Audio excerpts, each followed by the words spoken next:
E aí pessoal, como é que vocês estão? Hoje teremos o segundo vídeo da série Programas Infantis Bizarros. Se você não viu o primeiro, onde eu apresentei o Kure Kure Takura, esse programa infantil bem singular do Japão, eu recomendo que você assista, eu vou deixar o link aí no card. Lembrando que nessa série eu tento propor um outro tipo de bizarrice, não aquela totalmente perturbadora que mais parece uma creepypasta do que um conteúdo que de fato foi ao ar. Talvez eu traga esse tipo de produção no futuro, mas por hora eu tô focando em uma outra vertente.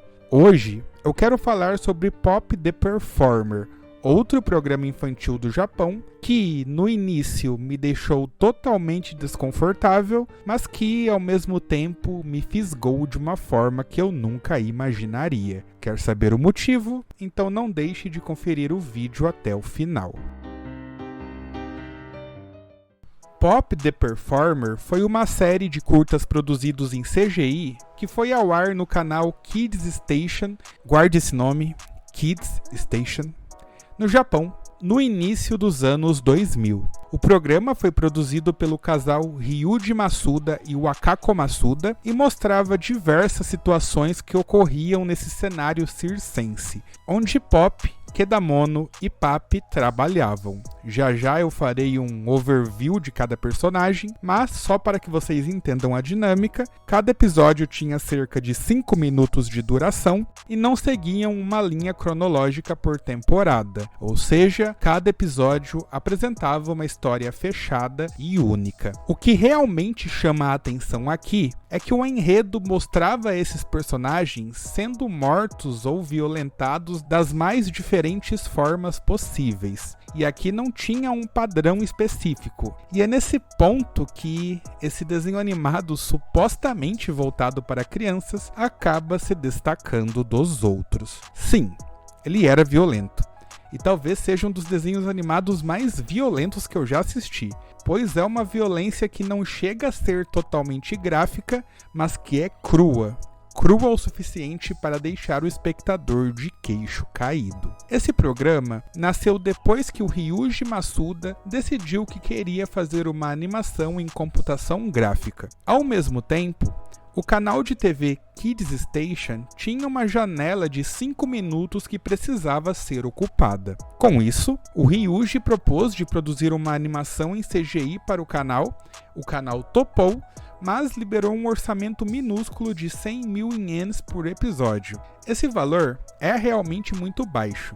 Na conversão, dava pouco menos de $1.000. Lembrando que estamos falando do início dos anos 2000, a animação em CGI já era uma realidade, mas ainda estava em um processo de refinamento.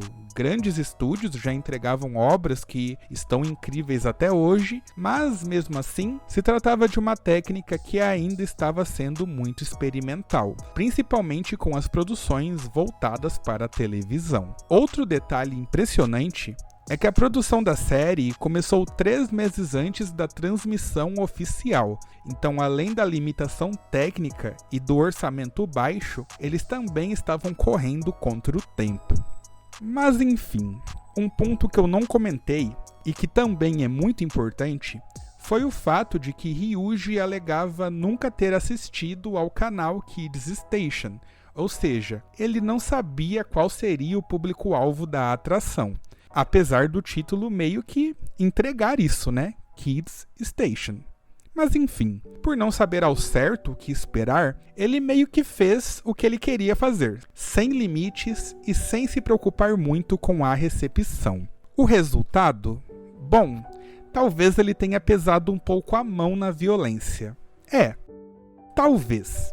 Eu digo talvez, pois, para crianças, o desenho é realmente um pouco fora do tom mesmo. Mas ao analisarmos a obra como um desenho em si, sem considerar a classificação indicativa, ele não é ruim. Pelo contrário, na verdade, eu tô para dizer que eu considero Pop the Performer uma das obras mais fascinantes e experimentais que eu já vi em animação, pois é um programa que causa muitas sensações diferentes em quem assiste. E eu tô falando isso diretamente de 2023, então eu imagino que há 23 anos atrás, esse sentimento era até potencializado de certa forma.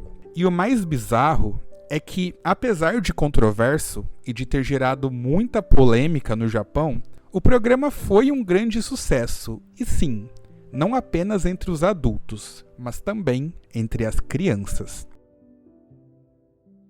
E refletindo aqui sobre esse cenário, faz muito sentido até, pois o desenho tem muitas cores chamativas e a estranheza do CGI, na época, talvez não fosse tão latente quanto é hoje. Sem contar que criança, de uma maneira geral, tende a ficar fascinada por coisas violentas. É óbvio que eu não estou generalizando, mas eu lembro que eu e meus amigos íamos muito à locadora de videogame e ficávamos fascinados jogando Mortal Kombat, por exemplo, e vendo aquela quantidade exorbitante de fatalities criativos. Então, quem garante que eu não ficaria vidrado em Pop the Performer se ele fosse exibido, sei lá, na Band aos domingos pela manhã? No Japão, o sucesso foi tamanho que ele rendeu diversas peças de merchandising. O programa chegou a ter um total de 39 episódios, mais um especial, e teve uma repercussão que nem o canal e nem os animadores esperavam. Mas o que tem nesse programa de tão bizarro, diferente e fascinante? Bom, já dei um contexto bem completo para vocês, então bora analisar o programa em si. E prepare-se, porque o clima aqui vai ficar um pouco diferente. Vamos conhecer os personagens dessa história.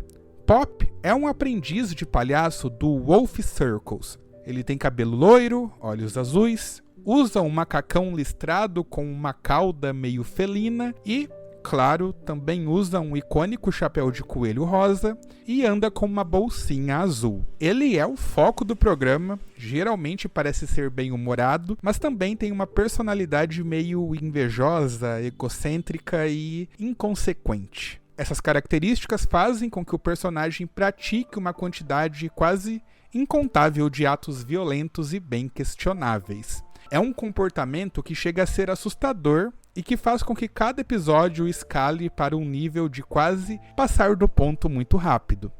A violência desse personagem não é apenas com os terceiros, há também um sentimento meio autodestrutivo em diversas situações, mas ao mesmo tempo, ele tem muito medo da solidão e é um personagem repleto de camadas. Outro personagem importante desse desenho é o Kedamono. Ele, inclusive, é o meu favorito. Trata-se de uma espécie de assistente do Pop e também é uma das suas principais vítimas durante as temporadas. O Kedamono é um lobo antropomórfico que usa uma bermudinha laranja e uma máscara que muda de rosto conforme as emoções do personagem. Inclusive, eu achei essa uma das sacadas mais legais desse desenho, pois ele dribla o orçamento baixo e cria uma característica muito marcante para o personagem. Diferente do Pop, ele costuma ser mais gentil, atencioso, demonstra preocupação quando vê que algum amigo se machucou, e se machucar é algo bastante constante aqui. Porém, sua personalidade pode mudar totalmente quando lhe oferecem uma coxa de frango. Aí o status se altera e ele também se torna perigoso. Vale dizer que ele tem momentos meio violentos também, mas isso é provavelmente resultado de um tratamento intenso que o Pop oferece a ele na maioria das ocasiões. O Papi é outro personagem bem fascinante. Ele é dono do circo, pai do Pop e da Marifa. Pois é, o Pop tem uma irmã, mas ela não aparece na série, pois o orçamento não permitiu. Mas enfim, sobre o Papi, ele usa essa roupa meio de arlequim, utiliza um capacete em formato de sol, que também pode ser usado como um shuriken, e tem um bigode bastante marcante. Ele é um personagem muito expressivo, tem características bem paternais, mas ele também se dedica muito a melhorar as performances do Pop como palhaço. E para isso, acaba usando métodos meio extremistas e pouco ortodoxos. Esses são os personagens centrais, Há outros que aparecem em momentos específicos ou de maneira esporádica. Vou dar um destaque a apenas 2 deles. Um seria o Onomadek, que é Kedamono ao contrário, e que é de fato uma versão espelhada do personagem, porém com uma personalidade muito mais sádica. E o outro é o Weepop, que tem o mesmo conceito de ser uma versão espelhada e com personalidade diferente do Pop. Pois bem, agora vamos analisar alguns trechos dos episódios em si. Eu assisti a todos eles e enquanto eu assistia, fui fazendo anotações, pois eu sabia que eu acabaria produzindo um vídeo sobre isso. Para começar, os episódios não têm diálogos, então as histórias acabam sendo universais. É bem fácil de acompanhar. Logo de cara, quando a gente assiste pela primeira vez, acabamos tendo uma sensação de estranheza. Eu confesso que eu senti até um pouquinho de inquietação quando eu dei play nessa obra pela primeira vez, mas apesar de estar tendo sentimentos conflitantes, eu não conseguia parar de assistir. Foi de fato uma experiência hipnotizante. Desde o início, eu percebi que a música cumpre um papel extremamente importante na animação. Não só a música, mas os efeitos sonoros também. Eles parecem acentuar muito o sentimento que querem passar enquanto assistimos a alguma cena. Ou seja, se uma cena é de comédia, a música e os efeitos vão te fazer rir mais. Se você está assustado ou perturbado com alguma cena, a música e os efeitos vão potencializar esse sentimento. Essa cena, por exemplo, ilustra bem o que eu quero dizer.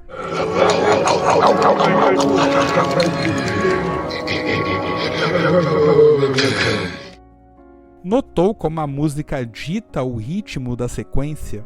Ela é estranha, não dá para entender muito bem o que está acontecendo, e a trilha sonora, com essas vozes que parecem que saíram de um álbum perdido do Kraftwerk, deixam tudo ainda mais sinistro. Poucos segundos depois, rola uma outra cena que me chamou muito a atenção. Eles estão fazendo aquela brincadeira de passar por baixo da barra, aí o Pop fica frustrado por conta do amigo ter passado com muita facilidade e resolve abaixar o nível da barra e tacar fogo. Enquanto isso, a música muda, a expressão facial do Pop muda completamente e a expressão da máscara do outro personagem é muito desesperadora. Eu fiquei um pouco tenso assistindo isso, até porque é um dos primeiros episódios, a trilha sonora ela tá distorcida. Ele não para de tocar esse tamborzinho e isso vai aumentando a ansiedade, enfim. A cena segue, o Kedamono se queima, a música do nada fica cômica. E o clima que antes estava me deixando angustiado mudou da água para o vinho. E eu me vi dando risada de tudo o que estava acontecendo. O mais doido é que o programa acabou quando eu menos percebi. E isso me gerou um sentimento muito estranho, pois eu confesso que gostei da experiência. Não foi necessariamente ruim por ter sido tão diferente. Na real, ser tão diferente foi o que me deixou preso. E se uma animação em CGI do início dos anos 2000 consegue me passar tantos sentimentos em mais ou menos 5 minutos, ela meio que tem o seu valor, sabe? Avançando para um outro episódio, temos uma cena que eu realmente achei bem engraçada. Ela mostra o Kedamono lembrando de momentos que passou com o Pop, pois ele achava que o amigo tinha falecido em um acidente. Aí, no flashback, ele consegue se lembrar que o Pop carregava uma panela de frango durante o acidente. E com isso, o Kedamono meio que passa pelos 5 estágios do luto de uma única vez. Agora, saindo da parte mais cômica, tem outro episódio que o Pop está arremessando facas e acaba acertando a cara do Kedamono. O Kedamono, obviamente, morre e a alma dele vai para o céu. Mas o Pop faz questão de trazer a alma dele de volta para continuar treinando. O resultado? Ele mata a alma do Kedamono também, aí a alma também sai do corpo, o Pop fica ainda mais irritado e a cena se repete. Ele taca a faca na alma, mata a alma da alma vai pro céu e ele puxa a alma de volta.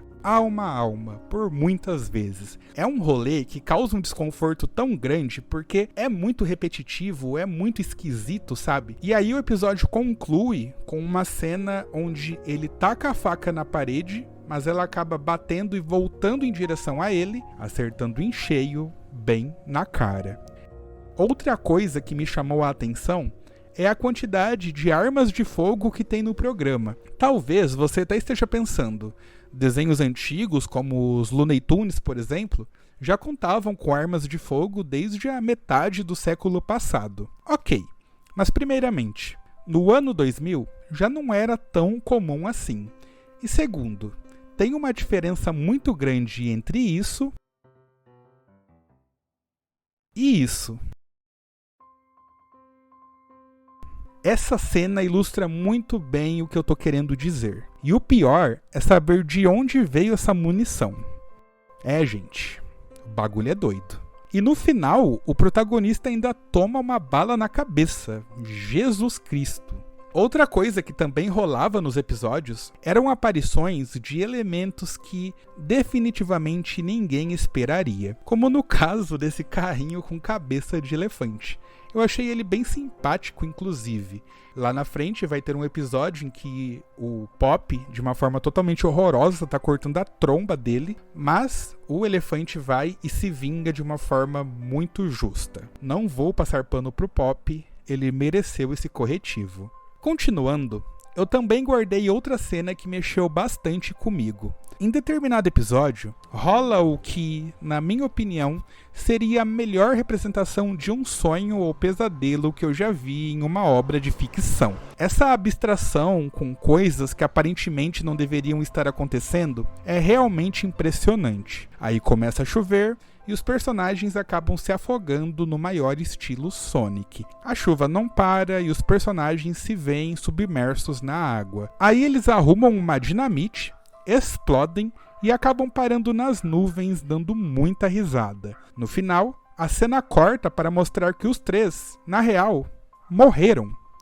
E esse foi um final mas bem bizarro mesmo. E é impressionante a criatividade que os animadores tiveram para criar cenas de violência das mais diferentes possíveis. Mas, na maioria das vezes, como eu disse anteriormente, ela não é tão gráfica. Não sei dizer se isso é uma decisão criativa ou foi por falta de recursos da época, mas as situações em si causam mais agonia do que o grafismo que elas poderiam ter, exceto por um episódio.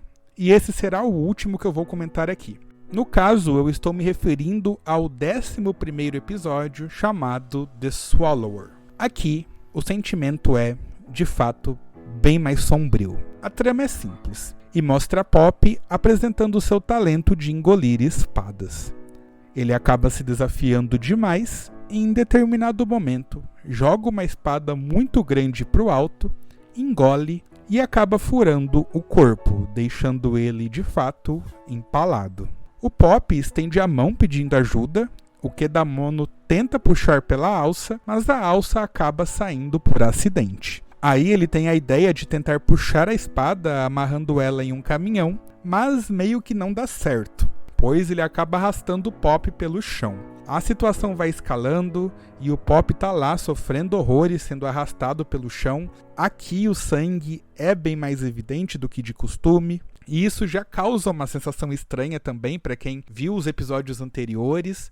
Enfim, em determinado momento aparece um sapo no meio da estrada, o Kedamono acaba desviando, o caminhão voa, explode, e a partir daí, o Pop, totalmente enfurecido, começa a correr atrás do Kedamono, tentando cortá-lo com a espada. O Kedamono dá uma cambalhota no ar para se esquivar, mas acaba caindo na boca do Pop, que o engole sem pensar duas vezes. Nessa cena, o Kedamono está sentado triste dentro do estômago do Pop.